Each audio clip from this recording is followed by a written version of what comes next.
정말 많이 싸우세요. 10건 중에 8건은 1억 원 때문에 싸워요. 그 상속인들 나이가 다 50대야. 자기들이 이제 첫 번째 직장을 잃은 타이밍이에요. 그러니까 잠깐만, 내가 돈 나올 구멍이 속된 말로 없네. 본인들 자녀 나이가 또 20대예요. 나는 벌이는 없는데 얘 대학 보내야 되는데 뭐 해야 되는데 그러면 이제 고민되네. 이거 네. 어떡하지? 그래서 더 민감해지시더라고요.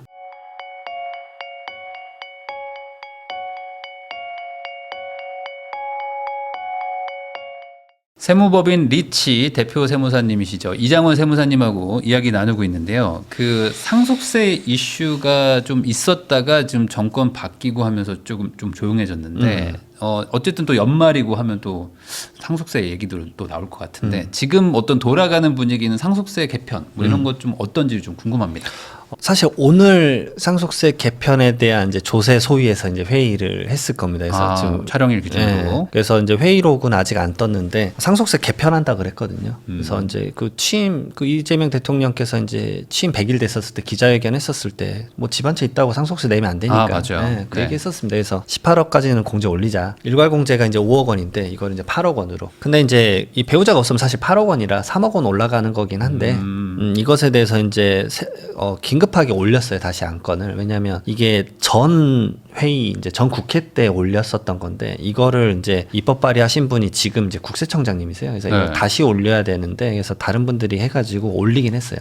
급히 올려서 오늘 조세 소위했고 제가 봤을 때 별일 없어. 이건 진짜 통과될 것 같아요. 이제는 해야 된다는 생각이 있습니다. 왜냐하면 거의 뭐 28년째 공제를 개편을 안 했었기 때문에 그래서 이 17억으로 공제가 되면은 조금 이제 17억이 되는 거예요. 네. 18억은 아니고. 네, 그래서 조금 더 나아질 것 같다. 그래서 이게 되면은 제가 봤을 때는 한 지금 상속세 매년 한 2만 명 정도 내거든요. 2만 1,000명 정도 신고하시고 납부하시는데 한 10,000명 정도는 줄어들 것 같아요. 제가 봤을 때는. 그리고 그분들의 이제 세수가 전체 세수에서 또 엄청 크진 않기 때문에 사실 상속세는 그 고액 자산가 한 12, 10%가 8, 90%를 내기 때문에 그러니까 집 한 채만 있다고 진짜 내는 거가 좀 이제 고달플 수 있어서 목적 취지에는 맞는 것 같아요. 그러면은 대략 그냥 시세로 치면 한 25억 이 정도 되는 집 하나 가지고 있다. 그런 분들인데 만약에 아버지가 가지고 계셨다가 아버지가 돌아가시면은 당장 상속세는 뭐 잘 안 나온다 이렇게 봐도 되나요? 네, 만약에 은행 대출도 있고 뭐 이것도 임대차도 좀 있고 그러면은 거의 안 나오실 확률이 높죠. 근데 다른 현금성 자산이나 이런 게 많으면 어차피 총액으로 되니까 그 집만 있다 그러면 그 정도면 그 정도면 이제 별로 안 나오실 것 같은데요. 뭐 이런 느낌도 있고. 대략 뭐 한 20억 정도쯤 되시는 가족들은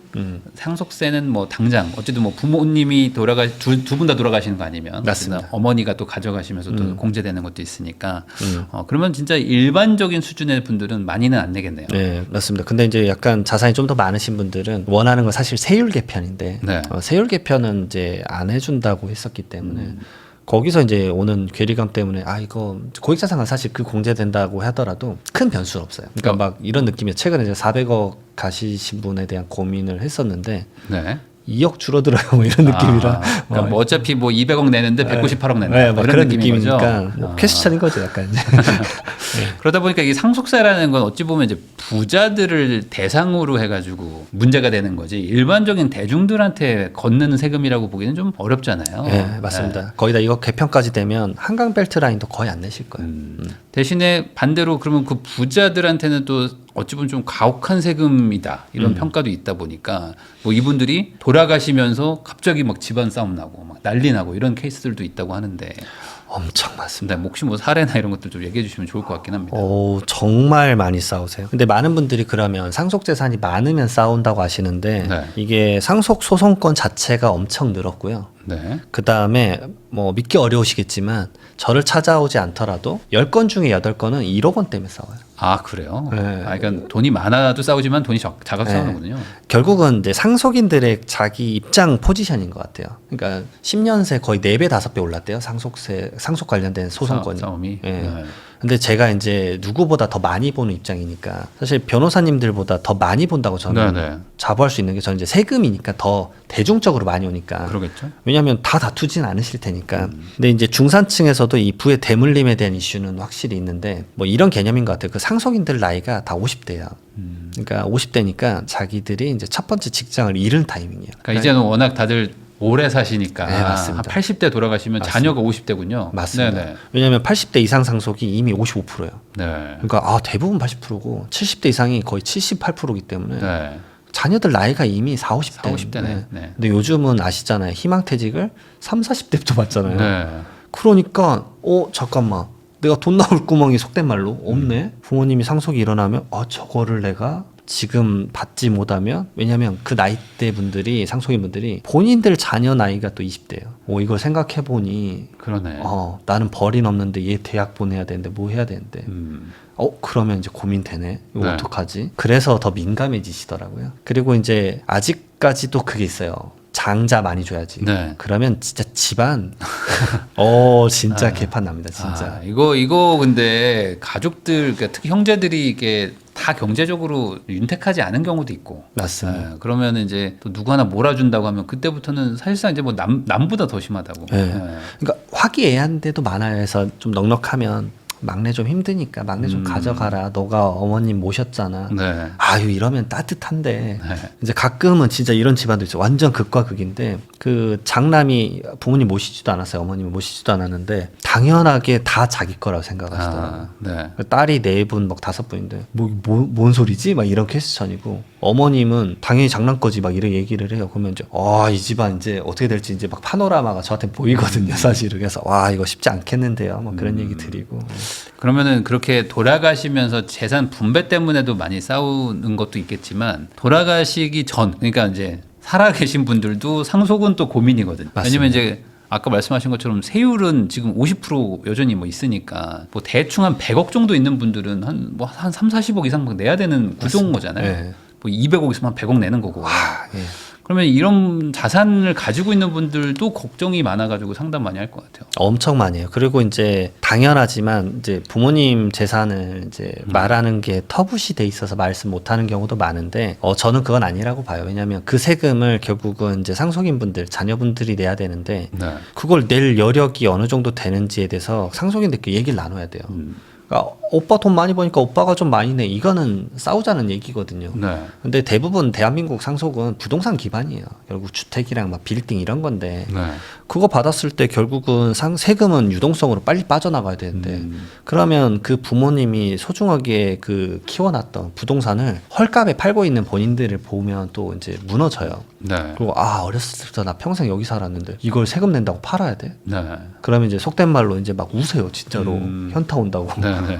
그런 거는 그런 거를 미연에 방지하려면 뭐 상속이 일어나면 어차피 세금은 고정된 거 아니야 이를 생각하시는 경우가 많은데 생각보다 그렇지 않아요. 조금이라도 일찍 오면 하다못해 제가 그런 얘기도 해요. 지금 이제 부모님 와병 중이다. 네. 내년 초라고 얘기하는데 어떡하냐.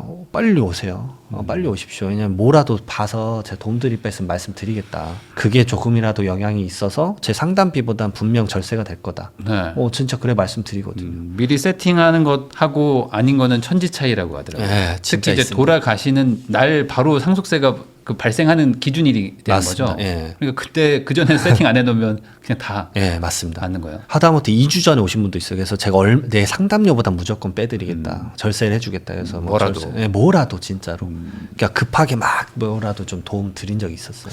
근데 그거는 이제 진짜 이제 돌아가시기 직전의 상황이신 분들이라면 반대로 지금 뭐 한 50대, 뭐 60대, 뭐 요 정도 되신 분들 이런 분들은 이제 내가 죽을 때 되면 이제 여기 내 재산 한 반은 애들 줘야 되는데 그러면 이거 너무 좀 심한 거 아니냐 해가지고 요즘 뭐 부자들이 뭐 이민 간다 이런 얘기들도 있잖아요. 생각보다 요즘 저는 이제 미국은 이제 그 대통령분이 좀 이제 힘들게 만들잖아요. 다른 이민 정책이나 이런 것들을. 그래서 지금 많이 문의 있는 거 사실 두바이 진짜 두바이로? 많아요. 네. 두바이 문의 꽤 많아요. 그래서 오히려 저는 그쪽 공부 많이 하고 있습니다. 거기는 이제 거의 뭐 텍스가 프리하니까 네. 예, 그런 부분 때문에 많이 관심들을 가져 하시더라고요. 그리고 생각보다 이제 갔다 오신 대표님도 있는데 살기 생각보다 좋던데요. 뭐 여름엔 물론 이제 떼약 배치라 너무 덥다고는 하시는데 아니 나머지 계절은 살만하다. 네.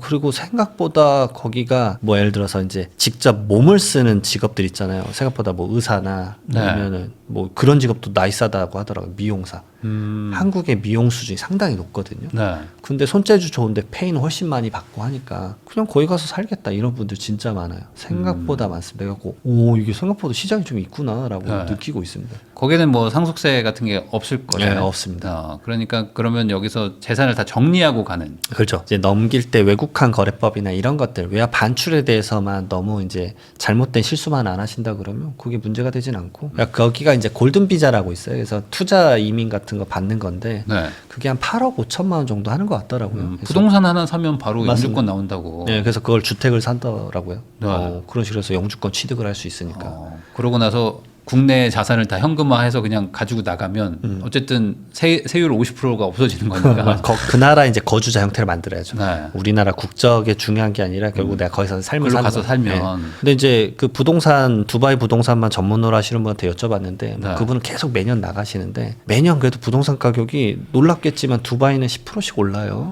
이러시더라고요. 네. 이제 아부다비는 좀 느낌이 다르대요. 근데 이제 네. 두바이는 여기는 뭐 계속 도시를 갈아엎고 있다. 계속 주택 짓고 있다. 왜냐하면 제가 몰랐는데 공부하다 알았는데 거기에 두바이는 90%가 외국인이래요. 네. 다른 나라 국적 사람들이고 네, 네. 10%가 원주민이라 그러더라고요. 전 세계의 모든 자금을 빨아들이고 있다라는 느낌이 맞다 그러더라고요. 그래서 이거 공부해야 되겠다 여기 그런 생각하고 있습니다. 아마 이민도 더 많이 오면 뭐 당연히 부동산 수요도 또 늘어날 테니까 네. 뭐 그런 것들까지 고려하면은 마냥 나쁜 건 아니다. 네 맞습니다. 그럼 결과적으로 이게 글로벌한 경쟁일 수도 있잖아요. 그 부자도 유치하는 개념이잖아요. 기업 유치처럼. 맞습니다. 그렇게 지금 다 좀 세금도 깎아주고 하는 기조가 있지 않습니까? 맞습니다. 다른 나라들도 상속세. 예를 들어서 최근에 이슈가 되고 있는 게 유럽이지 않습니까? 프랑스는 와 너무 세던데 네. 부유세를 그 사람들이 가진 재산의 2%를 걷겠다 뭐 이런 얘기를 하고 있으니까 네. 거기서 뭐 실질적으로 뭐 200조를 걷겠다고 했는데 뭐 현실화되면은 사실상 한 1,600명한테 상위 부자한테 걷으면은 한 50조 걷더라고요.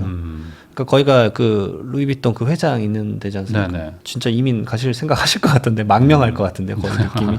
그러면은 이제 엄청나게 많은 이제 자본 이탈이 생길 것 같아요. 네. 그래서 그런 것들이 유럽도 고민하고 있으니까 왜냐하면 복지기금이 막 3분의 1씩 나가잖아요. 근데 대한민국도 이제 복지기금에 대한 이슈가 되고 있고 건보료가 올해가 내년부터 마이너스 된다고 전 얘기를 들었거든요. 네. 야 그럼 대한민국도 진짜 남 얘기가 아니네. 이런 생각도 많이 하고 있으면서 상속을 다루니까 미리미리 자녀분들 상속 받으신 분들이 그 다음에 나 죽으면 얼마 나와요? 이거 다 물어보시거든요. 예를 들어서 상속을 받았는데 잠깐만 나도 재산 얼마 있는데 그럼 세무사님 저 죽으면 얼마입니까? 이 정도 나와요. 그러면 이제 그분들은 이제 뭐 예를 들어서 한국에 계속 계시겠다 그러면 아까 5, 60대 분들 종신보험 가입하라고 권유 많이 하고 그다음 네. 두 번째로는 진짜 이민 생각해봐야겠다 그래서 이민 진짜 세미나 들으시고 그러니까 국가 차원에서도 이걸 좀 생각해봐야 되지 않나 생각이 듭니다. 그러면은 상속세라는 게 좀 부담스럽게 나온다 정도가 한 어느 정도 자산이 있어야지 나오는 거예요. 뭐 예를 들어 뭐 30억이 있다고 해서 뭐 반 내고 이런 건 아니니까. 맞습니다. 네. 근데 이제 과세 표준 30억 예를 들어서 공제 같은 거 다 차감하고 나서 30억부터 무조건 50% 세율이거든요. 네. 근데 제가 딱 보니까 부동산 기반이면 그 과세 표준이 30억 넘어가면 그때부터 진짜 부담입니다. 왜냐하면 30억 정도면 딱 상속세가 10억 4천만 원 나오거든요. 네. 야 이거 어떻게 내요 세무사님? 그 현금 10억 내는 거죠. 네, 진짜로. 그러면 연부연납 하더라도 매년 1억 이상을 내야 되니까. 네. 그러면 이제 상속 좀비 되는 겁니다. 이제 그 상속세를 매년 1억에다가 그 가산금이 3.1%까지 하면 사실상 매년 1억 3천 정도씩 내야 되는데 그러면 그 맞벌이 부부 2명이서 진짜 그때부터 바로 학원비를 다 줄입니다. 그리고 10년간 세금을 내야 돼요. 네, 10년간 네. 박아야 돼. 그러면 이제 미치는 거죠. 음. 안 그러면 이제 집을 팔아야 되는데 그러면 집을 팔면 이제 좀 슬픈 얘기지만 다시 거기 진입 못 할 거다 너는. 그러겠죠. 예, 왜냐면 이것저것 차 떼고 포 때문에 20억 남는데 다시 진입하려면 너가 갖고 있던 10억을 또 그걸 사야 되는데 쉽지 않을 건데요. 뭐 이런 얘기를 할 수밖에 없죠. 그러면은 과세 표준 30억이라는 거는 뭐 대충 그냥 시세로 치면은 한 뭐 4, 50억 정도. 50억 네. 자산가들은 네. 부담되는 수준이 되는 예, 거군요. 그렇죠. 근데 이제 주택 가격이 기존에 비해서 껑충 뛰어버렸으니까 사실 강남에 계신 분들도 많이들 놀라세요. 아니 네. 이거 1억 5천에 샀는데 이게 50억이라고. 왜냐면 이제 그 당시에 막 공무원분들이 막 네. 미분양 아파트 사고 막 그러셔서 그냥 쭉 지내신 분들 많잖아요. 그분들의 자녀분들은 이제 이걸 못 받는 거예요. 네. 거기서 오는 괴리감이 커서 그래서 그 자녀분들은 내가 그래도 평생 여기 살았는데 여기를 다시 못 지내네 여기에 대해서 이제 많이 좀 슬퍼하시는 것도 좀 있습니다. 그 상속 얘기 나올 때 항상 문제되는 게 말씀하신 것처럼 이제 한 동네에 오래 사셔가지고 이제 뭐 2억에 샀는데 막 40억 돼 있고 이러잖아요. 그러면은 지금 장기 보유 특별공제라는 걸로 해서 한 양도세를 막 한 80% 깎아주니까 돌아가시기 전에 이제 빨리 팔아야 된다. 뭐 이렇게 하시는 경우도 있는데 이 장기 보유 특별공제도 지금 그러니까 좀 낮출 수 있다. 혜택을 좀 줄이겠다라는 얘기들도 좀 맞아요. 정치권에서 나오고 있단 말이에요.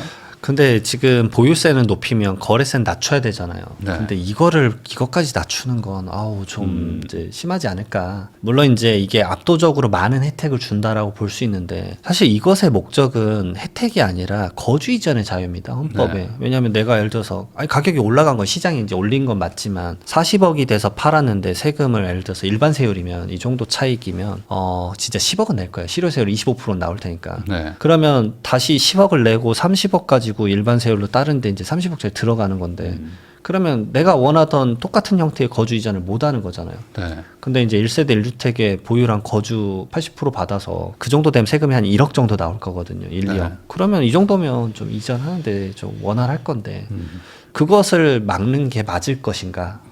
저는 개인적으로 좀 그 의견이기는 해요. 왜냐하면 그 사람의 삶의 질이 떨어지는 게 맞을 것인가? 그러면 점점 그 물건을 안 파는 동결 효과가 생겨버리잖아요. 매물 잠금이 생겨버리니까. 그럼 그게 원하는 공급을 만드는 것인가? 그 관점에서도 좀 생각을 해봐야 되지 않을까? 이것도 뭐 미국처럼 뭐 이렇게 팔고 또 새로 사면은 뭐 더 비싼 걸 사면은 뭐 일부 유예를 해준다든지 뭐 이런 식으로 하면 좋을 것 같은데 맞습니다. 말씀하신 것처럼 그 감면 폭이 너무 크니까 그냥 세금 내라라고 해버리면은 아주 극단적으로 얘기해서 A 단지 살다가 뭐 옆 단지로 가고 싶어도 못 가잖아요. 이제 양도세 내고 취득세 내면은 못 가니까. 네. 그래서 이제 주거 이전이 안 된다는 얘기죠. 그래서 만약에 이게 개편이 된다 그러면 분명 한 1년 정도 예고를 해줄 것 같아요. 네, 그렇습니다. 그래서 이게 결국에 이제 세금이라는 거는 어떤 그 합리적인 기준을 가지고 이제 구조를 짜놔야지 사실 그거에서 이제 적정하게 내고 하는데 이제 너무 막 과도하고 나면은 이제 다들 이제 자기 입장 되면 편법을 쓰고 막 하잖아요. 이제 그러다 보니까 이제 좀 합리적인 구조로 좀 짜면 좋겠다라는 생각이 좀 드네요. 아까 그거까지만 말씀을 좀 드리면 너무 세금이 세지면 여기서 편법을 하는 게 아니라 여기 판을 벗어납니다. 그게 이제 아까 말씀드렸던 뭐 두바이 이민이나 이렇게 돼버리기 때문에 나라 차원에서도 로스일 수 있으니까 조금 이제 고민을 해보시는 게 어떨까. 그러면 이제 마지막으로 상속은 내 얘기 아니다라고 생각하시는 분들도 사실 많거든요. 네. 근데 말씀하신 것처럼 상속세가 문제가 아니라 돌아가시면 자식들도 싸우고 하니까. 맞아요. 결국에 이 상속이라는 것도 미리 대비를 해야 될 것 같은데 언제쯤부터 대비를 하면 좋다 뭐 이런 게 있을까? 저는 우선은 최대한 빨리. 그리고 요즘에 이제 집 한 채 있다 그러면 부모님 건강할 때라도 상담 받아라. 근데 이게 진짜 많이 늘어났어요. 예전에 상속 상담 아무도 안 했거든요. 네. 그러니까 사전 상속 상담이라고 하는 건데 그냥 예측이라도 해보시는 거예요. 그래서 예를 들어서 5년간 그러면 집 가격이 이렇게 올라가면 공제가 되더라도 제가 세금을 내나요? 이런 것들에 대해서 좀 알아보셔야 될 것 같고 왜냐하면 이걸 생각해야 됩니다. 이번에 17억으로 혹시나 개편이 되더라도 네. 이게 거의 28년 만이에요. 다음 개편이 언제 될까요? 그거 알 수 없다. 그러면 공제액수가 여기서 이렇게 올라가는 건데 부동산 가격이 그러면은 여기서 아래가 됐으니까 이제는 신경 안 써도 된다. 어차피 이렇게 올라가실 그렇죠. 건데. 또 10년, 20년 지나면 또 올라가죠. 네, 어차피 올라가면 그때는 또 호흡이 달라질 건데 근데 우리나라는 증여하고 나서 이 상속재산에 합쳐지는 게 10년이 지나야 되니까 이 호흡을 생각을 한다 그러면 차라리 일찍 좀 준비해야 되고 그다음에 건강하실 때 해야 되는 게 뭐냐면 부모님이 이제 예를 들어서 요즘 이제 경증 치매가 엄청 많으니까 네. 치매 걸리기 시작하면 그때부터 형제들이 이제 느낌이 좀 달라져요.